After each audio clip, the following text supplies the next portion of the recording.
Welcome everyone to the answer writing program session. Today we are going to discuss questions on constitutional and non-constitutional body.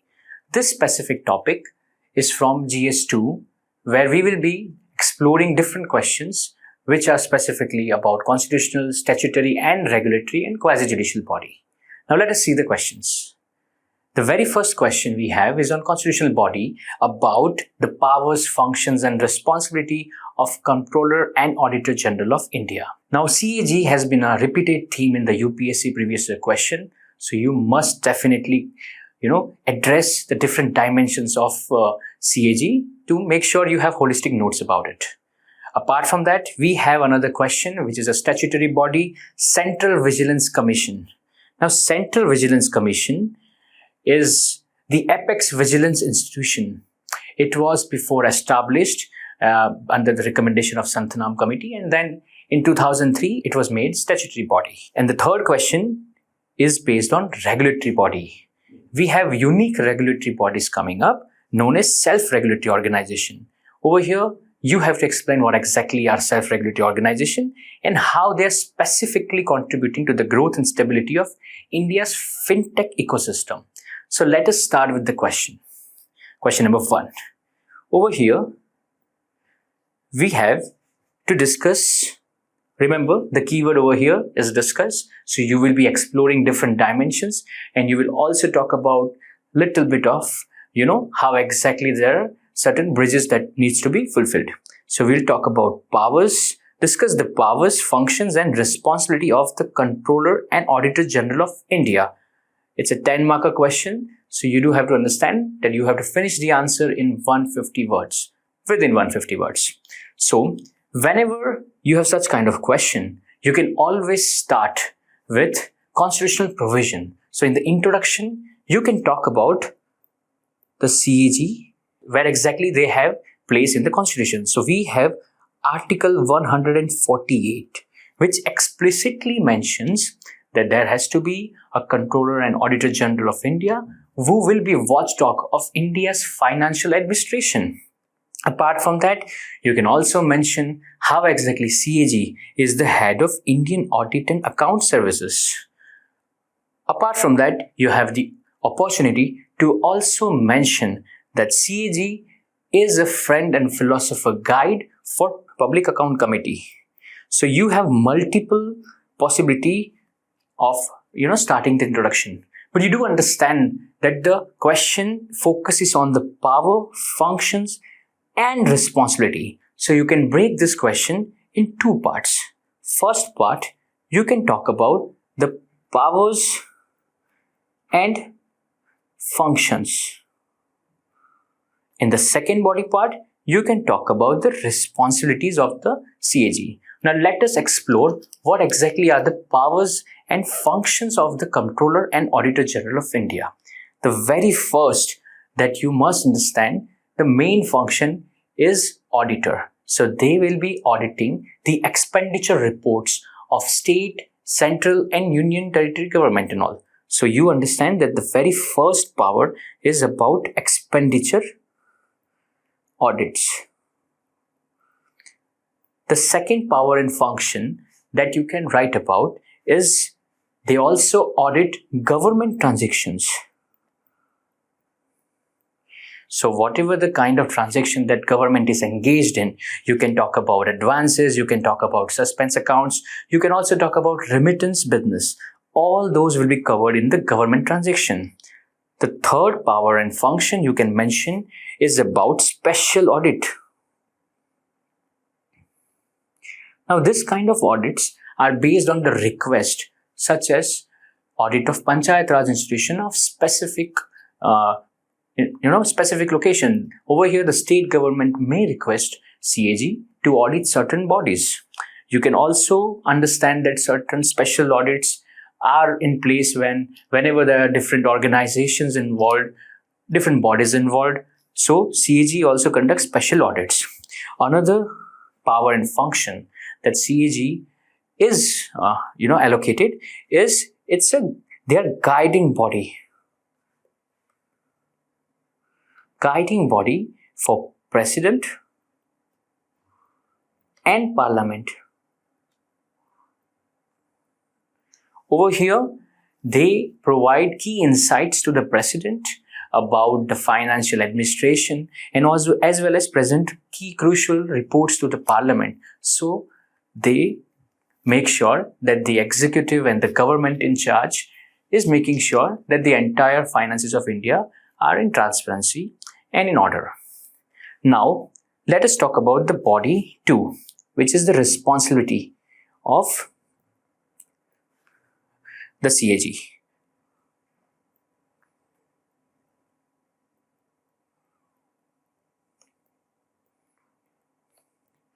The very first crucial responsibility of CAG is about constitutional and legal oversight.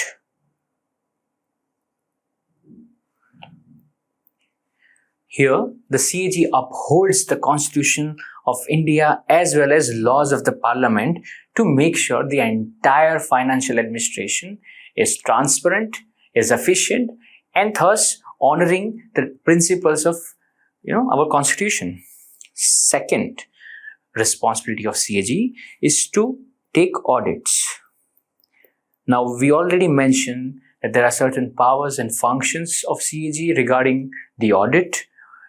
It is also the key responsibility to make sure all the audit, especially the 3 audit we are talking about, the appropriation audit report on appropriation, then another audit report on finance account, and the last one is public undertaking. Now, these are the key crucial audit reports that CAG undertakes. Apart from that, the third responsibility of CAG is to make sure they scrutinize the expenditure of the government.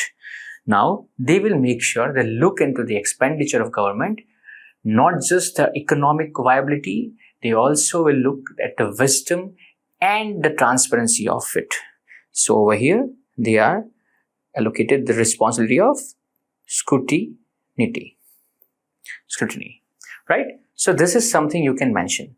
Apart from that, as we are talking about discuss, you also have the opportunity to mention certain challenges over here. So you can give a body 3 over here and talk about challenges. Now you do understand this is a 10-marker question. If it's a 15-marker question, you would be giving expanded version of all the bodies and mention more number of dimensions.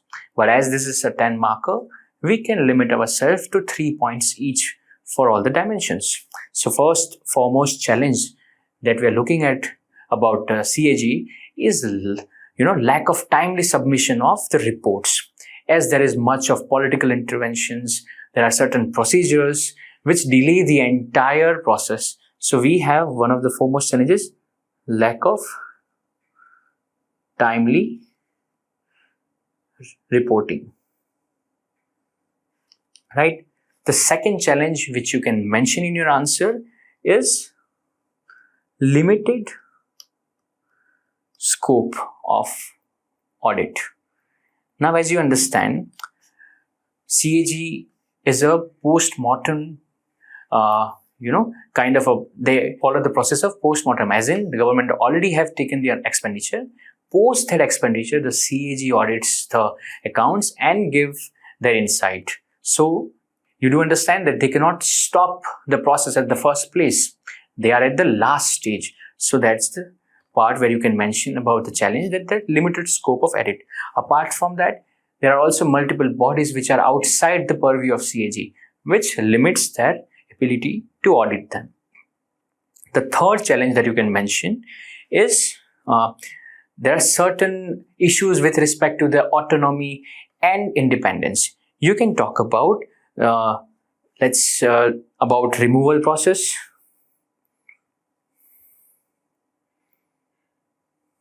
so there is certain kind of vagueness when we talk about the removal process. The Constitution talks about the ground for removal of CAG as proven misbehavior and incapacity. Now these are very vague, so there is no explicit way that a removal can be initiated. So these are the challenges. Now for every body, you have option to add multiple dimension. Like in this, we can also talk about different challenges like lack of follow-up action.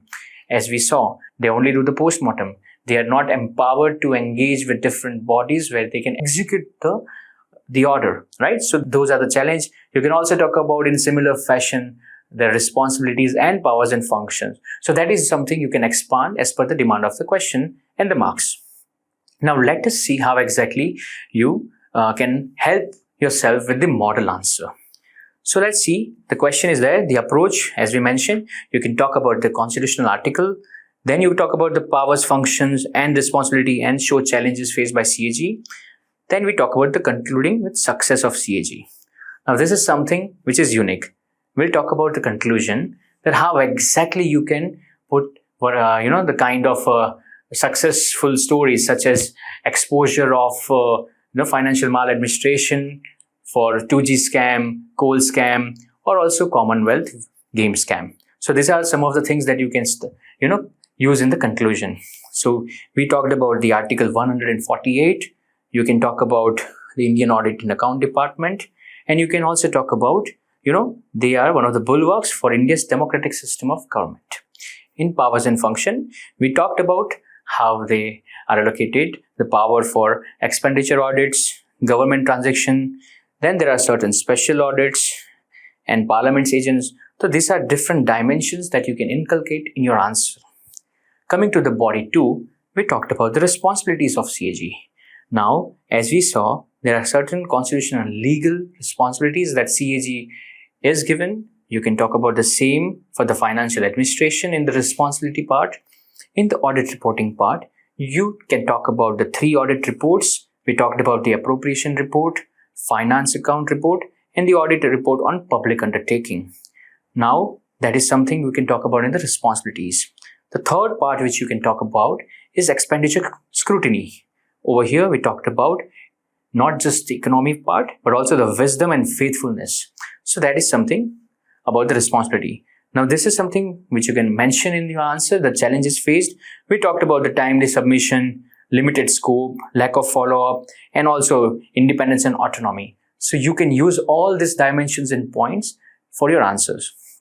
Now, in the conclusion, we talked about the successes of CAG, where they have exposed irregularities and mismanagement, corruption, and fraud in various sectors and departments like 2G spectrum scam, coal block allocation scam, and Commonwealth game scam. So this is how CAG is making sure the entire government machinery is accountable in the domain of financial administration. So that is question number 2. Critically examine the role and function of Central Vigilance Commission as the apex body. Over here, the key directive word is critically examine. Whenever you get to see such kind of directive, you do understand that you will be adding both the positive and the negative side of the story. So over here, in the body, first body will become the role and the function of CVC, and the body 2 will talk about the limitation of CVC, right? But however, let us first start how we will be approaching the introduction. So for introduction, you can talk about how CVC was established. Firstly, it was established in 1964 based on Santhanam Committee.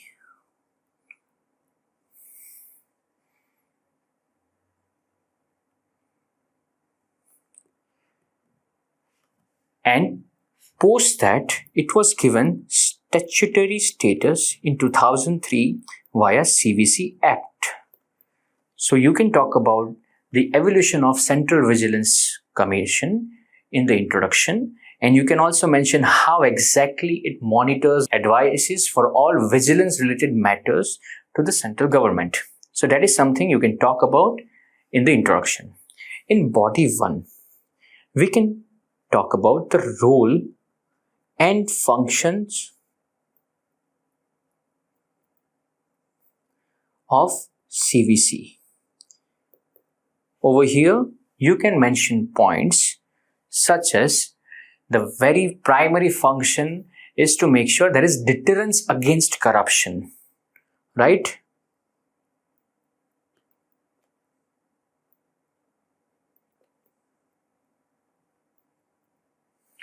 It's one of the critical role of creation of CVC that they make sure that there are certain anti-corruption laws are enforced, like Prevention of Corruption Act 1988. They are in charge to make sure the provisions of this act are enforced. The second role and function is to make sure they take preventive measures at the first place so that the corruption cannot take place. So, they are engaged in making sure they inculcate certain preventive measures.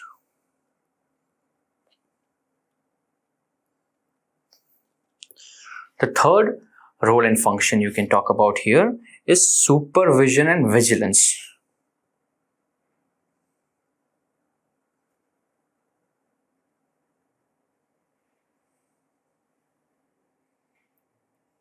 Over here, they make sure that different government bodies and departments, they have their vigilant bodies, they are connected, and make sure that the proper administration, the entire administration is working with integrity and transparency.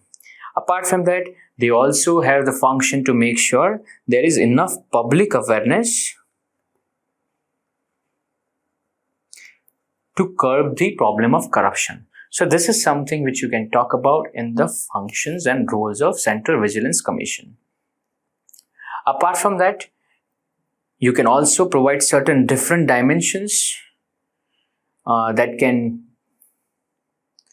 expand the idea of the roles and functions of CVC. But as we have the directive critically examined, we will also talk about certain limitations or challenges of CVC, right? The very first that you can mention, that they are not independent constitutional body. They are just statutory body, right? So because of such kind of limitation, they do not have enough autonomy and independence like the other constitutional bodies have.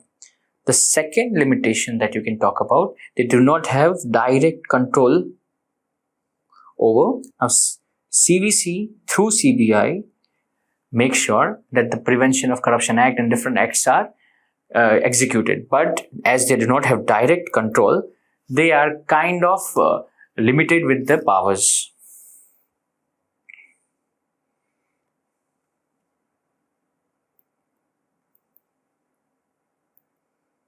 Apart from that, another limitation you can talk about, that whatever directions they give, they are recommendatory in nature and they are not executed, enforced with mandatory, and mandatory idea and all. So they do not have that kind of strong or absolute power. So they only have recommendatory in nature.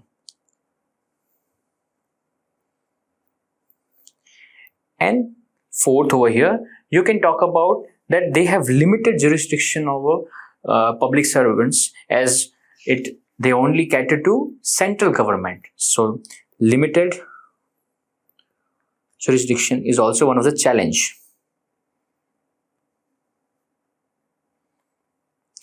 Apart from these 4 points, you can also talk about different points, like they cannot initiate suo motu inquiries, which most of the time, make sure that the prompt action is not taken. Apart from that, they also have problems which almost everybody you can use in a general way, that they have limited capacity and resources, not enough skilled workforce and all. So these are the points that you can mention in the second body. Now, when you are concluding this answer, you do understand we are giving a negative connotation. So you can talk about either way forward, how CVC can be empowered, or you can talk about how exactly, through the importance of CVC, that CVC is watchdog of integrity and accountability of civil servants, right? So this is something you can talk about in the conclusion. And you can also talk about way forward, that how different measures needs to be inculcated to make sure the CVC is empowered. Like you can talk about how constitutionalization of the CVC can give them a good amount of independence and autonomy, also giving them direct access to certain enforcement agencies so that they can make sure the entire process is prompt. Apart from that, their recommendation are enforced, not just advisory in nature. So this is something you can talk about in the conclusion. Now let us exactly see how we can leverage the model answer for our answer writing practice. So as we can see, there's a role and function. You can briefly describe the CVC, what exactly CVC is, the evolution and all. Then we can talk about the importance and then shortcomings as in the issues, and then conclude by recent steps taken by CVC to enhance effectiveness. This is something like way forward, right? So as we saw, we talked about 1964, the recommendation of Santhanam committee. Then we talked about how it got statutory status in 2003. Then there are different roles and functions like deterrence against corruption, preventive measures, supervision and vigilance, public awareness. All the roles and functions, as we brainstormed the idea before, they can be easily used from the model answer. Then we talked about the limitation, like it's not a constitutional body. It definitely affects the autonomy and credibility. Then also no direct access to enforcement agencies like CBI can also, undermine the promptness of the process, and also certain kind of conflicts. And, as we saw, right, certain kind of conflicts and political interventions. Then the directions are recommended in nature, right? So they cannot monitor, supervise, or execute. They also have limited jurisdiction, cannot initiate suo motu queries, limited capacity, only recommend disciplinary action or prosecution, but cannot enforce. So these are the kind of limitation that we have already brainstormed. This you can add as a connecting line to make sure there is a proper transition for the conclusion. The limitation affects the effectiveness and credibility of CVC, and there is need to strengthen the CVC's power and autonomy and resources. In the conclusion, as we saw, that we can mention about how strengthening of different mechanisms like online portal for receiving the complaints, annual performance reviews of CVC, to make sure the entire organization, the CVC, is empowered. Now let us come to the next question. Question number 3. Elucidate how self-regulatory organization model could contribute to the growth and stability of Indian fintech ecosystem. Now when we talk about regulatory bodies in the syllabus, we have multiple types of regulatory bodies. There are certain government directly, and there's certain government bodies which are regulatory in nature, like we have SEBI, IRDA and all, right? Apart from that, we also have certain regulatory bodies which are set up by industry to make sure that there is minimal government intervention and the entire industry works in coherence to make sure the entire sector is properly liberalized and do not have any kind of government intervention. So this is one of the type of question that you can use that kind of interlinkages. So the question is, elucidate how the self-regulatory bodies organization model could contribute to the growth and stability of Indian fintech ecosystem. So in the introduction, you can easily expand what is the meaning of self-regulatory organization. As we talked about different type of regulatory body, this body is specifically non-governmental in nature. Non-governmental organization, right? So self-regulatory organizations are based and set up by industries itself.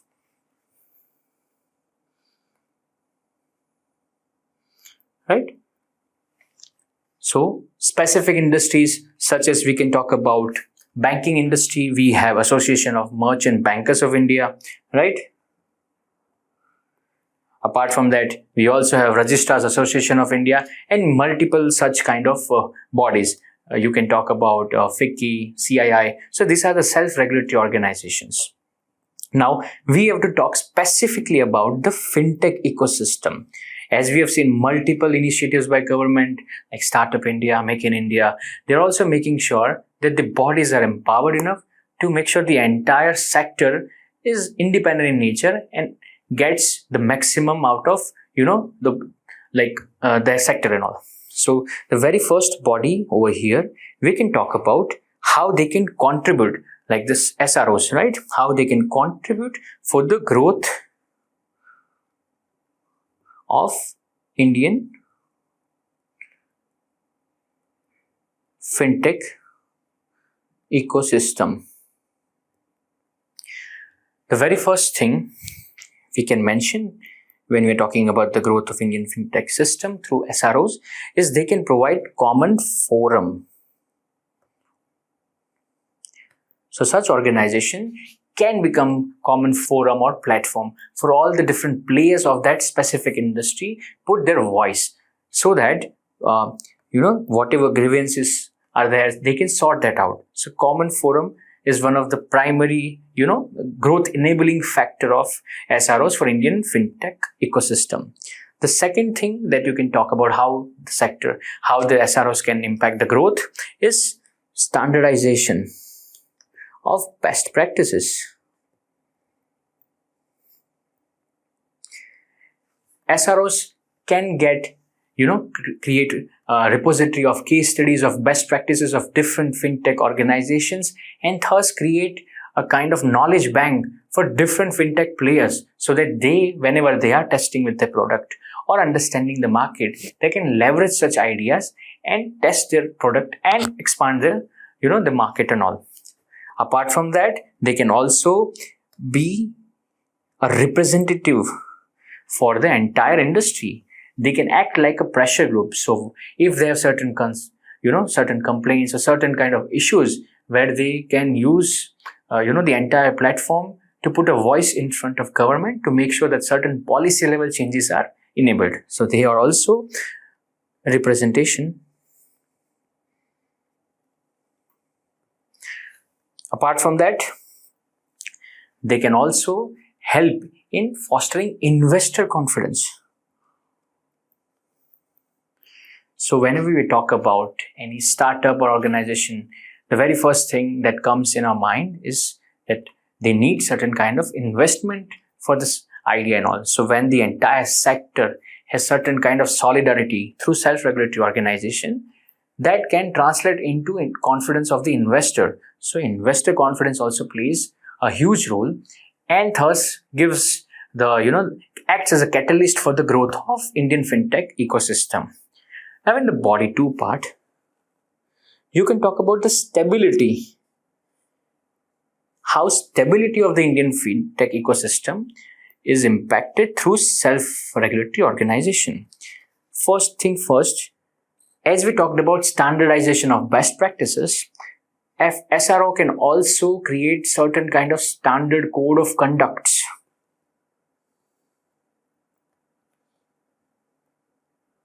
For every player of the industry. This makes sure there is no volatility involved in the system. There is proper status quo maintained in such a way that everyone benefits from the fintech ecosystem. So such kind of standard code of conduct can also help for the stability of the Indian fintech ecosystem. Apart from that, you can also understand that such kind of autonomous organization can eliminate risk. As fintech, the financial system itself is very much risk prone when there are certain self-regulatory and self-regulatory bodies which make sure that every kind of risk is monitored and safeguards are proposed to make sure that every player is hedged against certain kind of volatility or risk. The third stability factor that you can mention is there certain kind of resolution mechanism. So suppose there are certain conflicts between different players of the same industry like fintech industry, they can approach the self-regulatory body and sort their conflict. So there are certain regulatory mechanisms that can help for the stability of the entire sector. Apart from that, you can also talk about market integrity is also maintained so that there are no fraud activities on the both side, from the business to business side as well as to business to consumer side. So integrity is also mentioned. I would ideally suggest you to mention different type of examples. Like you can talk about National Payment Council of India and many more other different kind of bodies for each of the dimensions to make sure they are substantiated for whatever kind of argument that you are giving. In the conclusion part, you can talk about how the recent RBI's proposal to set up self-regulatory bodies for the promotion of growth and stability and integrity of the fintech ecosystem is maintained. So you can talk about RBI, so the recent recommendation, and how exactly SROs are very important and crucial for the entire fintech ecosystem. So that is something you can mention in the conclusion. Now let us see the model answer and how exactly we can use the pointers given for our answer writing. So over here you can talk about in brief, you can define them, as we also saw that how exactly you can expand in brief. Then you can talk about how SRO plays in promoting growth and stability of fintech. In the conclusion, you can talk about progressive outlook, as in the importance and all. So you can talk about their non-governmental bodies. You can talk about certain examples to substantiate the definition that you have mentioned. Then you can talk about the promoting growth in fintech ecosystem, how SRO play significant role, like common forum, best practices, industry representation, and investor confidence. In the body 2, when we are talking about stability in fintech ecosystem, you can talk about code of conduct, how standardization of such thing can help for the stability of the sector. Then we talked about risk mitigation and resolution mechanism, and we also talked about the market integrity. So all these points are also covered in your model answer. In the conclusion, you can talk about RBI's proposal, as we mentioned, and how it makes sure it promotes growth, stability, and integrity of the fintech ecosystem. So overall, this is how you are going to tackle different set of questions for a constitutional and non-constitutional body. Thank you.